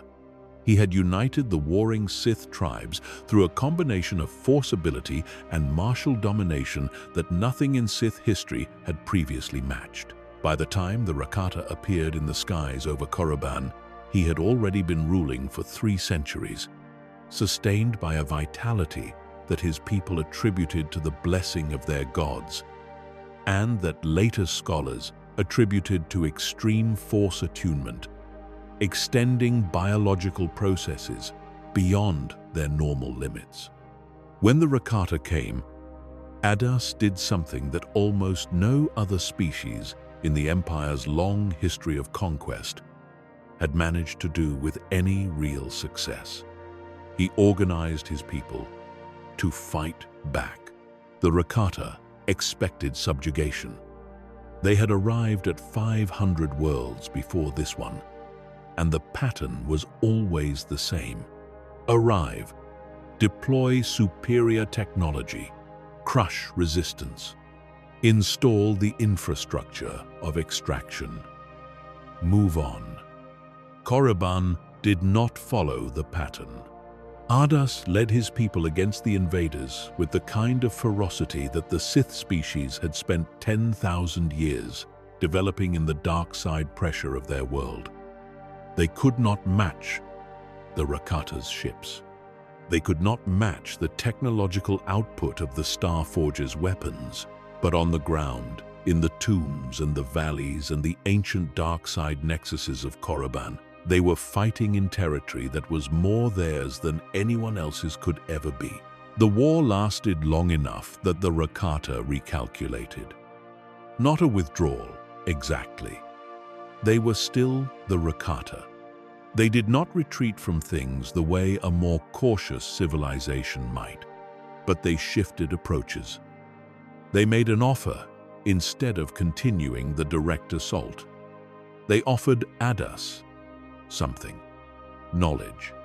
Specifically, they shared with him the concept and the basic working principles of the holocron. The holocron was, in the context of the Rakata Empire, a piece of established technology. They had encountered versions of it in the ruins of Celestial-era constructions and in their dealings with other force-using cultures. The concept was elegant: a force-imbued crystal matrix, capable of storing not merely information, but the personality and perspective of whoever had encoded it. Not a recording, not a simulation, something more like a preserved presence, a version of a mind that could interact with whoever found the device and was sensitive enough to perceive it. The Rakata had used versions of this technology for years. They offered the principle of it to Ardas as a gesture of goodwill, or what passed for goodwill among a species that had no actual interest in goodwill. Ardas was not deceived about their motives. He was too old and too perceptive for that. He took the knowledge anyway. He understood that whatever the Rakata intended by offering it, the technology itself was real and valuable and could serve purposes entirely contrary to what they had in mind when they held it out. He accepted the gift, learned from it, applied it, and then drove the Rakata off Korriban through continued resistance that the Empire ultimately decided was not worth the ongoing cost. The Rakata left Korriban without fully subjugating it. This was not a common outcome in the history of the Infinite Empire. Ardas died in the fighting, which was perhaps inevitable for a king who led from the front across a centuries-long conflict. But he died with the knowledge of the holocron in his people's hands. He died with the technology preserved and transferable, and the Sith, who had been storing knowledge in their tombs and their rituals for as long as they had been a civilization, now had a new and far more sophisticated vessel for preservation. They built holocrons. They encoded the perspectives and the power and the specific dark side knowledge of their greatest practitioners into force-imbued crystals and sealed them away in the ancient tombs of Korriban, not just as monuments, as active archives. Generations of Sith who came after Ardas could consult the preserved personalities of those who had come before. The chain of knowledge, the transmission of wisdom across time, that the Sith had always practiced through ritual and story and the lingering spirits of their dead, now had a technological component that made it more robust, more transferable, more precise. The holocrons of the ancient Sith species would survive everything that came after. When the Republic fell and the Jedi were hunted and civilizations rose and collapsed around Korriban, the tombs would still be there. The holocrons would still be there, teaching whoever was sensitive enough to find them. Meanwhile, the Rakata moved on. Korriban was a difficult world, and there were easier ones to harvest. The Empire continued its expansion. The Star Forge continued its production. The dark side feedback loop continued its quiet work of making the Rakata worse year by year. And then the plague came. Nobody knows with certainty where it originated. The mystery of the plague's source is one of the most discussed questions in the ancient history of the galaxy, and every theory that has ever been proposed has found both supporters and detractors, without any of them ever achieving anything close to consensus. What is known is only what the plague did, and what it did was unprecedented in the entire history of recorded biology. It severed the Rakata's connection to the Force, not weakened, not diminished, severed completely. A species whose entire civilization, whose technology, whose religion, whose sense of identity and superiority and right to dominate had been built on a biological connection to the dark side of the Force, woke up one day and could not feel it at all. The Force was simply gone. Where there had been a constant presence, the background hum that every Force-sensitive being experiences as the inescapable texture of existence, there was silence. Not peaceful silence, the silence of amputation. The hyperdrives failed first. Rakata hyperdrives were not like the hyperdrive technology that later civilizations would develop.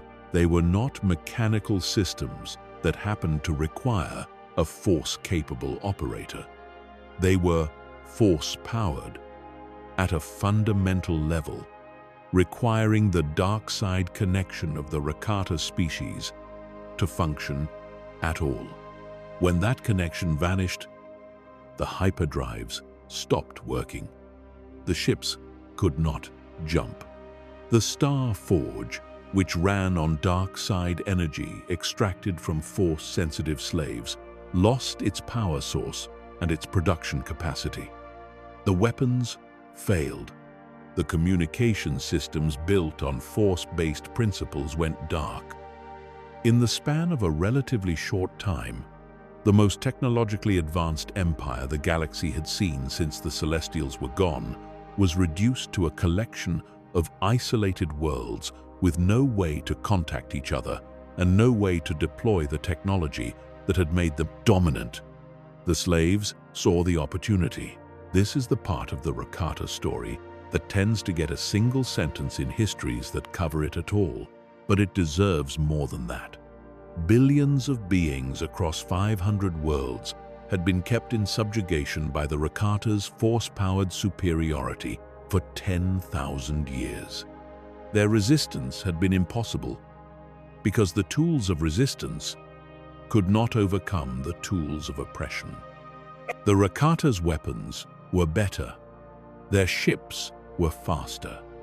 Their force abilities made them personally formidable in ways that organized resistance struggled to match. And then, overnight, all of that was gone.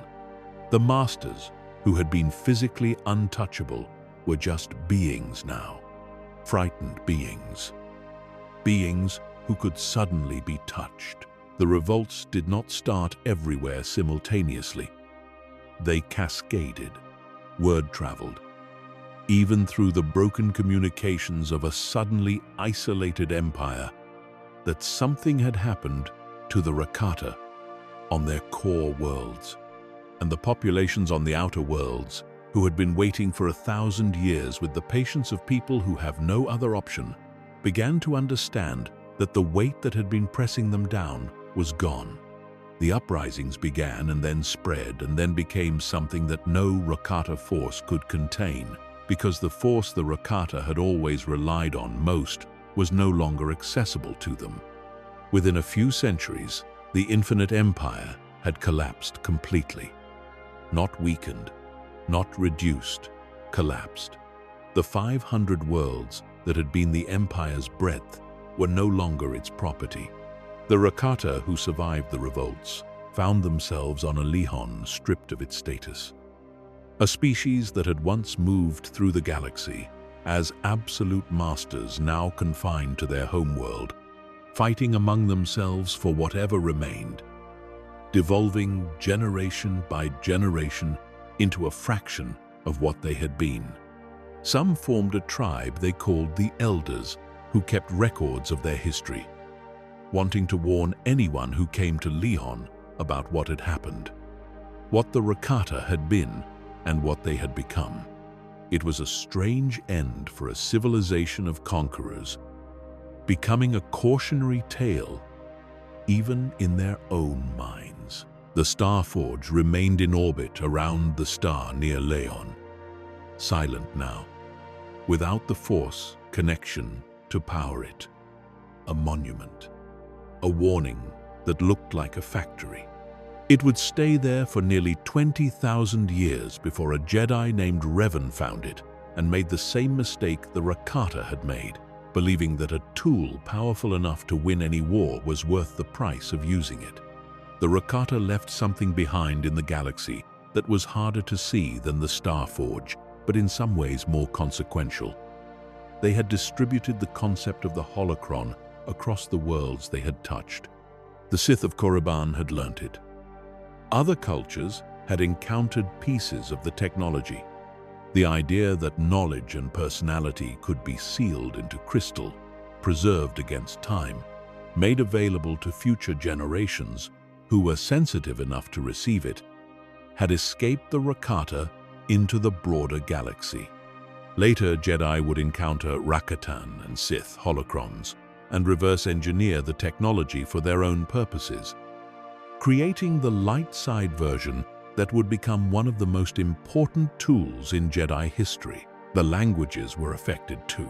Words like Ashla and Bogan, the names for light side and dark side that the Jedi of Tython would use, and that the Jedi would inherit, may have originated in Rakatan or pre-Rakatan celestial tongues. The connections blurred across time. The words outlasted the civilizations that coined them. The shadows of the Rakata fell across everything that followed, even as the Rakata themselves shrank and forgot, and disappeared into the long silence of a world that no longer mattered. The galaxy exhaled. After the Rakata, a space opened. Not a comfortable space, not a peaceful space, but the kind of space that a garden has when something that was consuming all the light is finally removed. Civilizations that had been struggling to develop under Rakata pressure suddenly had room to breathe. The freed slave population scattered to worlds that the Empire had left empty or abandoned. Species that had been suppressed or reduced by Rakata aggression began to rebuild. Humans, who had been distributed across the galaxy partly through Rakata slave trading and partly through their own early space exploration in sleeper ships, found themselves on dozens of worlds simultaneously, developing in isolation from each other, growing into distinct cultures that would not meet again for thousands of years.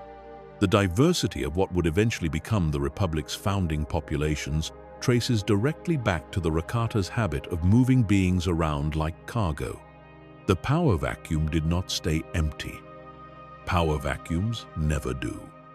But the next things to fill it were different in nature from the Rakata. They were not empires built on conquest. Not in the beginning. They were orders built on understanding. And the oldest of them had begun its story before the Infinite Empire even reached its peak. On a planet so saturated with Force energy that the Force was almost visible in the air. Tython. The planet sat in the deep core of the galaxy, far from the major hyperlanes, far from the centers of population and trade that would later define the Republic's geography. It was not a hospitable world in the ordinary sense. The Force ran through it with such intensity that the environment responded to the emotional states of the beings living on it. Storms came when conflict arose. The ground settled when peace held. The planet was alive to the Force in a way that made it uniquely suited to what was about to happen there, and uniquely dangerous for anyone who could not navigate that sensitivity. Around 36,000 years before the Battle of Yavin, during the period when the Rakata Infinite Empire was already spreading across the galaxy, something gathered on Tython, something that would become, in retrospect, the most important thing that happened in the ancient age outside of the celestial era itself. It started with ships. Pyramid-shaped vessels appeared across the galaxy, in orbit above 8 different worlds. They were called the Thoyor, and nobody, then or later, ever fully determined who had built them or where they had come from. The Thoyor had their own awareness, their own purpose, their own navigation. They were not piloted. They came on their own. What they did on the 8 worlds they visited was gather. Force-sensitive beings on those planets felt a pull, a call that they could not describe in precise language but could not ignore either. Some of them were monks, some were warriors, some were scholars or priests or healers, some were people with no particular title who simply felt the Force strongly and had spent their lives trying to understand what that meant.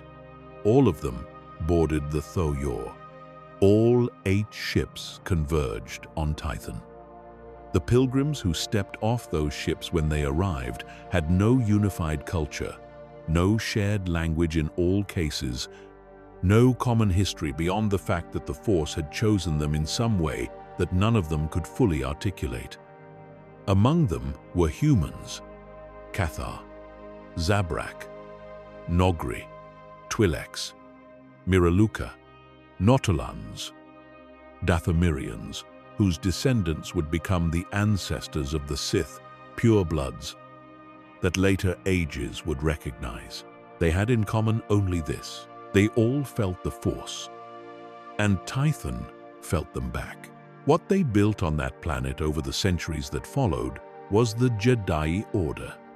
The name meant, in the language of the Darbenth monks, who were among the first arrivals, something close to mystic center. It was not an accident that the word for their order pointed toward a middle place. The Jedi philosophy was built around balance in a way that later Force traditions largely abandoned. They did not see the dark side and the light side as enemies. They understood the Force as a unified thing with two aspects, the way a river has two banks. And they believed that a Force user who committed entirely to one bank was not stronger, but narrower. The light side, which they called Ashla, represented peace and serenity and healing and connection. The dark side, which they called Bogan, represented passion and change and strength and hunger. Both were real. Both were necessary. The Jedi worked to remain in balance between them. Tython's two moons gave this philosophy a physical representation. The bright moon was Ashla. The dark moon was Bogan. They were always both visible in the sky over Tython, and the Jedi took this as a teaching. Neither could be escaped. Neither should be escaped. The goal was to hold both in mind simultaneously and find the center between them. The system of correction they developed for imbalanced Jedi was elegant in its simplicity. If someone fell too far toward Ashla, becoming rigid and detached, and so committed to peace that they had lost touch with the passions and drives that make beings capable of action, they were sent to meditate on the moon, Bogan, until they found their way back to center. If someone fell too far toward Bogan, overwhelmed by anger or desire or the intoxicating pull of dark side power, they were sent to the moon, Ashla, to find stillness and perspective. The moons were not punishments exactly, they were mirrors. They were the Order's way of using the physical environment of the Tython system as a tool for internal development. For thousands of years, this worked. The Jedi built 9 great temples across Tython, each oriented toward a different aspect of Force study. One temple focused on combat and the warrior's relationship to the Force. One on healing, the use of Force energy to repair and sustain life. One on scientific inquiry, the attempt to understand the Force through systematic observation. One on prophecy, and the strange ways in which Force sensitivity could extend awareness into the future or the distant present. One on philosophical study, pure contemplation of what the Force was and what it meant to be connected to it. The other temples each claimed their own territory of understanding, and Jedi would travel between them throughout their education, learning from each in turn. A council of masters guided the Order. Not a single leader, but a collective of the most advanced practitioners from each of the temples, governing through discussion and consensus. The Jedi had no ambitions of empire, no interest in conquest, no particular desire to extend their influence beyond Tython and the immediate system. They were inward-facing in their primary concern, focused on the development of the individual Force user and the maintenance of the Order's internal balance. In this, they were perhaps the most purely contemplative Force civilization that ever existed. Later orders, even the Jedi at their most peaceful, always had some outward-facing role, some relationship to the wars and politics of the wider galaxy. The early Jedi were just scholars and practitioners trying to understand the most fundamental force in the universe. The Rakata noticed them eventually. A Rakata Force Hound, one of the specialized force-sensitive trackers the Empire used to locate force-rich worlds, discovered Tython during the long centuries of the Infinite Empire's expansion. The Jedi found themselves facing an attack from an empire they had barely known existed, a force of ships and weapons powered by dark side energy extracted from suffering beings and operating on principles that the Jedi's philosophy was entirely unprepared to address. The Jedi fought back. They had to, and Tython fought with them. The planet, that extraordinary force nexus, responded to the threat against the beings who had made it their home for so long. The ancient To-Yor ships, those mysterious pyramid vessels that had brought the first pilgrims and then settled into a kind of dormancy, awakened. They revealed capabilities nobody had seen during the long, peaceful centuries. They fired beams of pure force energy that could tear apart Rakatan warships. Whether this was something designed into the To-Yor, or whether the force itself was acting through them in ways that the ship's builders had not fully anticipated, the records do not clarify. What matters is that the attack failed. The Jedi and their world repelled the Infinite Empire, but victory changed them. The act of fighting, of channeling the Force through combat rather than contemplation, of using dark side adjacent energies in the urgency of self-defense, created fractures in the philosophy that the Jedi had built across thousands of years. Some practitioners who had fought in the defense of Tython found that the dark side had felt powerful in ways their training had described, but their experience had never fully prepared them for. They had touched Bogan and found it responsive. They had found strength there, and some of them did not want to walk back to center afterward. Others who had chosen not to fight, who held so tightly to the peace of Ashla that they refused to engage in violence even in the moment of the Order's existential crisis, became convinced that any use of force was dangerous and that the path forward was deeper commitment to the light. What had been a unified philosophy with internal debates became something more fractured. Not a split yet, but the conditions for one were now present in a way they had not been before the Rakata came. The debates became more heated over the centuries that followed. They spread from the philosophical to the political, when a queen from a neighboring system decided to expand her power and the Jedi became involved in the conflict that followed. Some Jedi fought in that war on the side of defense. The war was won, but the experience deepened the existing fractures. Those who had fought understood combat differently now. Those who had stayed behind understood peace differently now. Two visions of what the Jedi Order was for and what it should become were developing into positions too different to both inhabit the same philosophy with any real comfort. Two figures emerged as the voices of the diverging paths. One became the spokesman for those who believed Bogan offered something essential, that the strength of passion and darkness was not merely a thing to be balanced against, but a source of power that the Order was foolishly constraining itself by refusing to embrace fully. The other became the voice of those who believed the answer to everything they had experienced was a more complete commitment to Ashla, that serenity and peace and the light side of the Force were not half of a balance, but the correct path, and that Bogan was a danger that the Jedi had been too comfortable with for too long.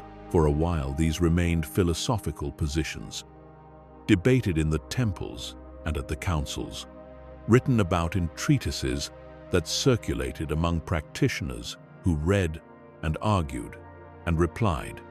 The tension was real, but it was being managed.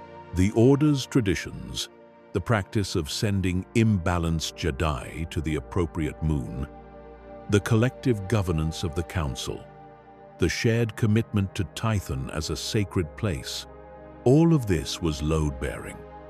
It was holding things together while the debate continued, and then it stopped holding. Around 25,000 years before the Battle of Yavin, the Force Wars of Tython began. Not an argument, not a schism that happened slowly across a generation. A war. Jedi fighting Jedi across the surface of the planet that had been their home and their school for 11,000 years. The specific event that triggered the actual fighting is lost. What survives is the shape of the conflict. Followers of Bogan against followers of Ashla, dark side against light. The Order that had been built on the premise that these two things needed each other, that one without the other was incomplete, tearing itself apart along the very line it had always refused to draw. Tython suffered. The planet, that force nexus so attuned to the emotional states of its inhabitants, could not process what was happening to it. Storms came, not the ordinary storms of a living environment, but force storms, manifestations of the imbalance in the world's most fundamental energy field given meteorological form. The ground cracked. Ecosystems that had developed across thousands of years of careful balance destabilized rapidly. The 9 great temples were damaged or destroyed. Ancient knowledge was lost in fires that nobody had the time or the unity to stop. The beautiful world that the Thoyor had gathered pilgrims to inhabit, that had sustained the most sophisticated Force philosophy in mortal history, was being consumed by the war being fought across its surface. The Force Wars lasted 10 years. At the end of them, the followers of Bogan were defeated, not merely out-argued or outvoted. Defeated militarily, killed or driven off Tython, scattered into the wider galaxy by the force of arms. The survivors fled. Some went into hiding on other worlds. Some found their way, eventually, to places where they could rebuild their practice in secret. The dark side had lost the battle for Tython, but it had not been destroyed. The victors were changed by what they had done. The Jedi who had fought for Ashla and won stood on a broken world and made a decision about what came next. And the decision they made was the one that would shape everything for 30,000 years. They decided that the failure of the Jedi Order had been the philosophy of balance itself. They concluded that attempting to hold dark and light simultaneously, to honor both Bogan and Ashla as equal aspects of a unified truth, had made them vulnerable, had given space to the darkness that was now chasing the survivors of the Bogan faction into the wider galaxy. They would not make that mistake again. They dropped a letter from their name and became the Jedi. They committed fully to the light side. Ashla became the Force. Bogan became the dark side. A corruption and a danger, and a thing to be guarded against, rather than a half of a whole that needed to be held in balance with the rest. The philosophy that the Jedi had spent 11,000 years developing was set aside, not entirely forgotten, but reframed in a way that made the dark side entirely enemy rather than partner. The Jedi built a new order on the foundations of what remained of the old one, and they moved. Tython was too damaged. too unstable, too associated with everything that had broken. The newly named Jedi established themselves on other worlds and eventually on Ossus, where they built libraries and archives and training facilities and the structures of an order that would align itself with the emerging Galactic Republic and serve it as guardians for the next 25,000 years. They took their knowledge of the Force with them. They took the traditions of training and the council structure and the philosophical framework that said serenity was the goal and passion the enemy. They took the word Ashla and the concept of what they called the living force and the cosmic force, and eventually they took the first versions of what would become the Jedi Code. They left Tython to heal, or not to heal, on its own. What they left behind in the wider galaxy when the Bogan survivors scattered was a question with no immediate answer. Dozens of Force users committed to the dark side, defeated and humiliated and angry, wandering through a galaxy that had no place set aside for them. Some of them were individuals. Some traveled in small groups. They found isolated worlds and tried to practice their arts in secret. They found ruins and holocrons and tried to learn from what remained of older dark side traditions. They survived. They were diminished, but they survived.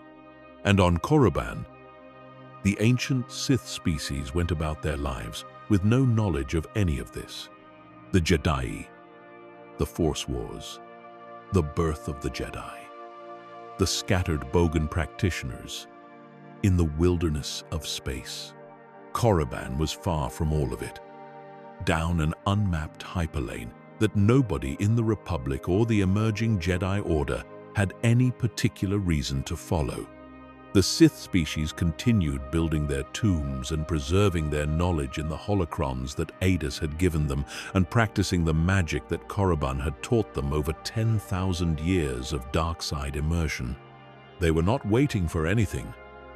They did not know anything was coming, but something was. The Jedi Order grew stronger across the centuries after the Force Wars. They joined with the Republic that was forming in the power vacuum left by the Rakata's collapse. They fought the Republic's enemies, adjudicated its disputes, served as the peacekeepers of an increasingly organized galaxy. Their philosophy settled into the shape it would hold for most of the next 25,000 years. Peace, knowledge, serenity, harmony, the light side, entirely. No acknowledgement of Bogan except as a danger. They built academies and training traditions and the lineage of Master and Padawan. They became the Jedi, and within the Jedi, the old tensions did not entirely disappear. They could not. The Force was what it was, and beings who spent their lives immersed in it could feel both sides of it regardless of what their order's philosophy said about which side was acceptable. Across the millennia, there were always Jedi who went further than their training permitted. Always individuals who found the light side's constraints too tight, who felt the dark side calling with a promise of power and freedom and truth that the Jedi Code did not offer. Some of them were contained by the Order. Some of them were brought back from the edge by good masters and good communities and the structures the Order had built specifically to prevent this kind of drift. Some of them fell entirely and were cast out or died in the attempt. Around 7,000 years before the Battle of Yavin, the Jedi faced the largest internal fracture since the Force Wars themselves. A faction within the Order had been experimenting with dark side practices, not merely dabbling, genuinely committing, exploring Sith, alchemy, and genetic manipulation, and rituals that the Jedi Code explicitly prohibited. These were not naive individuals who had stumbled into forbidden territory without understanding what they were doing. These were trained Jedi who believed the Order's commitment to the light side was a self-imposed limitation. That true mastery of the Force required engagement with both its aspects, and who were willing to pursue that belief regardless of what the Council said about it. Among them were figures whose names would echo across the next 7,000 years. Ajunta Pal, a warrior of extraordinary ability and ambition, who had grown impatient with the constraints the Order placed on power. Several others of comparable skill and deeper corruption. They broke from the Jedi, not gradually, but in a rupture that immediately became violent.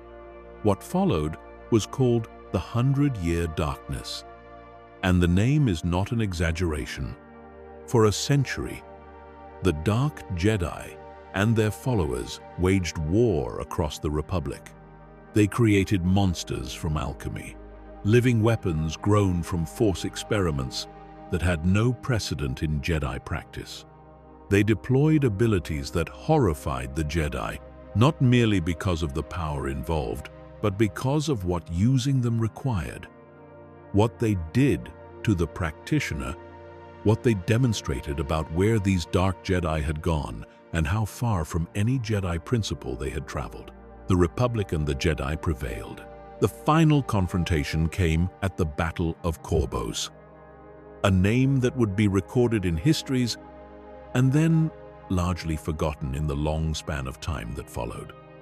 Ajunta Pal and his lieutenants were captured.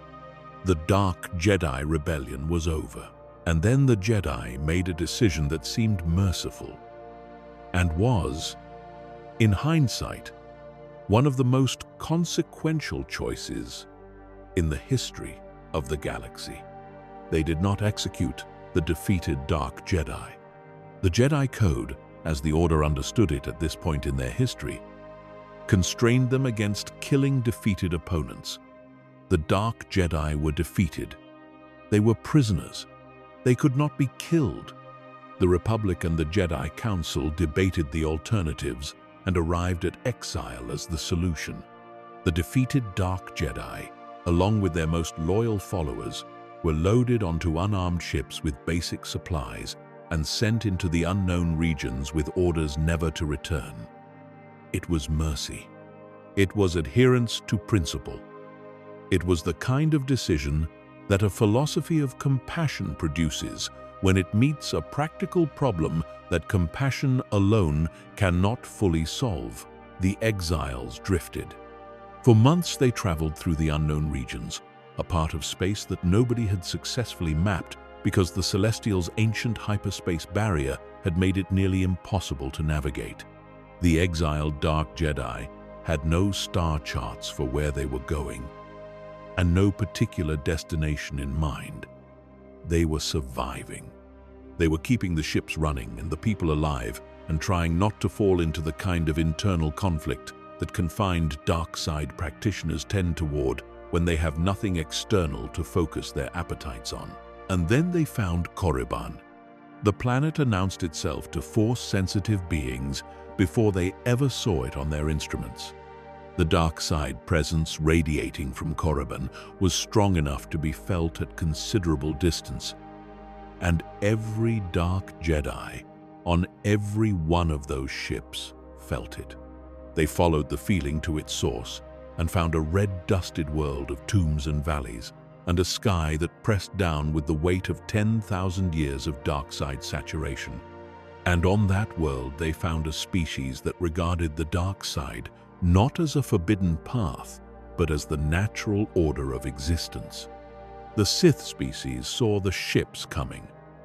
They watched the beings descend. They knew from the Force signatures these strangers carried that they were people of power, dark side power. The kind that the Sith understood, not as invaders, not the way the Rakata had come. These beings had a connection to the dark side that felt familiar, even though everything else about them was strange. They were human-looking, most of them, smaller than the Sith had expected from beings of such obvious Force potency. But the dark side moved in them the way it moved in the most accomplished Sith masters, not as something wielded externally, but as something that came from inside. The Sith people had never encountered anyone from outside their world who understood the dark side the way they did. What the exiles found was something they had not expected either. They had anticipated a primitive world, an undeveloped population, the kind of place that the unknown regions tended to produce. They found instead a civilization with sophisticated dark side traditions, a hierarchy built entirely on force ability, a culture of depth and internal complexity that had been developing for longer than the Jedi Order had existed. They found, on this remote world at the end of an unmapped hyperlane, beings who worshipped the same power they had been exiled for worshipping. Ajunta Pal and the others understood immediately what this represented. They had been exiled for being too powerful and too committed to darkness, cast out of a republic that had no place for them, sent to die in the wilderness. And they had found, instead, an entire civilization waiting to receive them. The Sith saw their ships fall from the sky and interpreted it as an event their traditions had anticipated. Powerful dark side beings arriving on Korriban as a kind of fulfillment. They treated the exiles as gods, and the exiles, who had spent months drifting through the unknown regions after years of war and defeat and the humiliation of exile, did not decline the role. Paul declared himself the first Dark Lord of the Sith. The title took the name of the species they had found and claimed it as their own. They were not Dark Jedi any longer. They were not exiles. They were Sith Lords. And the world beneath their feet was theirs. The fusion that followed was one of the most extraordinary events in the ancient history of the galaxy. And it happened slowly enough that no single moment captures it. The Dark Jedi who had arrived as outsiders began to intermarry with the Sith species over the following decades. The cultural mixing that resulted combined the most sophisticated elements of two entirely separate dark side traditions. The Jedi training that the exiles carried, the systematic approach to force ability that the Order had developed over millennia of teaching, the understanding of force techniques that the Jedi before them had refined. All of this met the instinctive dark side mastery of the Sith species and the ancient practices of Korriban, the alchemy and the tomb magic, and the sorcery that had developed in the unique pressure of a dark side nexus world over 10,000 years. Neither tradition was simply absorbed by the other. Something new emerged from the meeting of them. A hybrid tradition, more sophisticated than either had been alone. The Sith species' alchemy was given the precision that Jedi-trained minds could add to it. The Dark Jedi's force techniques were deepened and darkened by the Korriban native understanding of what the dark side actually was at its foundations. The holocron technology that Adas had gotten from the Rakata and that the Sith species had been using since became a vehicle for transmitting the new combined knowledge across generations. Sith Lords encoded their discoveries into holocrons and sealed them in tombs alongside their physical remains. The chain of transmission that the native Sith had always practiced, the consultation of the dead by the living, the preservation of wisdom across centuries, became something even more sophisticated with Jedi-trained practitioners adding their own understanding to the mix. They built a civilization that had never existed before, part Jedi in its structural sophistication, part Sith species in its dark side foundation and its cultural practice. Entirely something new in what it added up to. They established their empire centered on Korriban with additional colonies extending to Ziost and other worlds in the surrounding region. They built temples that were simultaneously monuments and training facilities, structures designed to concentrate dark side energy and to house the kind of learning that the dark side required. Their hierarchy was absolute. The Dark Lord at the top. Below the Dark Lord, the Sith Lords, each governing territory and commanding followers. Below them, descending ranks of dark side practitioners and the species they had subjugated in their local expansion. Slavery was fundamental to their economy and their culture. Strength dominated weakness as a theological principle. Competition among Sith was encouraged as a means of winnowing out the less capable and honing the more capable into something sharper. For nearly 1,000 years they grew in isolation. The Republic did not know they existed. The Jedi believed they had solved the problem of the Dark Jedi heretics permanently by sending them to die in the unknown regions. Nobody was looking for a Sith Empire because nobody believed there could be a Sith Empire. The galaxy beyond Korriban and Ziost and the small cluster of worlds the new Sith had claimed was not paying attention. And in that attention's absence, something that would eventually consume the galaxy was quietly becoming itself. This is where the Ancient Age ends. Not with a single event, not with a battle or a treaty or a catastrophe. It ends with a civilization growing in the dark, far from any eyes that might have seen it for what it was, becoming more complex and more powerful and more committed to everything the Jedi Order had tried to eliminate from the galaxy by sending its founders away. The Ancient Age produced civilizations that moved planets, that chained black holes into prisons, that built gates between the stars and hive minds that remembered everything, and pyramids that hid entire societies beneath them. It produced gods made of Force energy and a woman who became a monster out of love, and a species of amphibious conquerors who built their empire on the terror of their slaves and lost everything in a single biological catastrophe. It produced philosophers who tried to hold light and dark simultaneously for 11,000 years and failed. And the order that rose from their failure, and the exiles that failure produced, and the world those exiles found at the end of their wandering. Every civilization in this telling rose through some combination of power and ambition and knowledge. Every one of them fell for some version of the same reason: the imbalance between what they could do and what they understood about what they were doing. The Celestials built perfectly and lost themselves to the war their own creation made necessary. The Kwa shared their gates with a species that used them for conquest and destroyed their own civilization rather than let the technology spread further. The Killiks built everything and were exiled for knowing too much.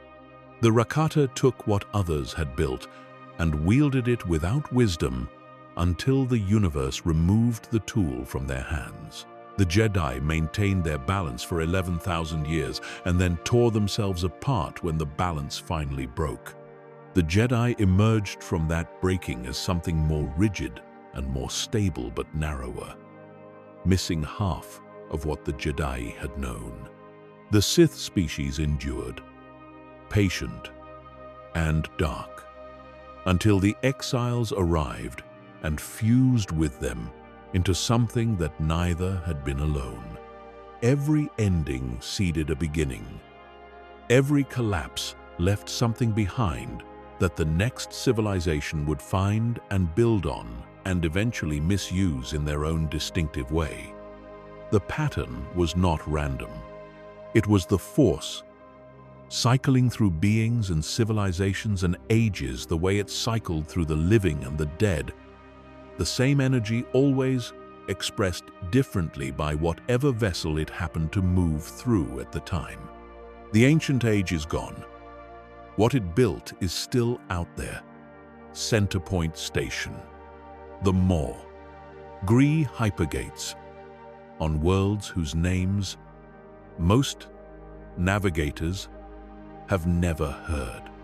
Korriban's tombs, full of voices that still answer when someone sensitive enough comes close enough to listen. The hyperspace barrier at the galaxy's edge. Invisible and permanent, and still doing the job the Celestials built it to do. The Force itself, moving through everything, carrying the memory of every civilization that ever learned to touch it and was changed by the touching. All of that is still present. All of it still matters. The wars you know about happened in a galaxy that was already ancient, already scarred, already shaped by powers that most of the beings fighting those wars could barely imagine. Every Jedi who ever held a lightsaber was holding something whose philosophical lineage went back to the Jedi of Tython, and through them to the pilgrims who stepped off the Thoyor and looked up at two moons and decided that balance was the only answer worth pursuing. Every Sith who ever called themselves by that name was inheriting something that began in the red dust of Korriban and was transformed by the arrival of exiles who had nowhere else to go. The galaxy was never empty. It was never new. It was always already full of what had come before.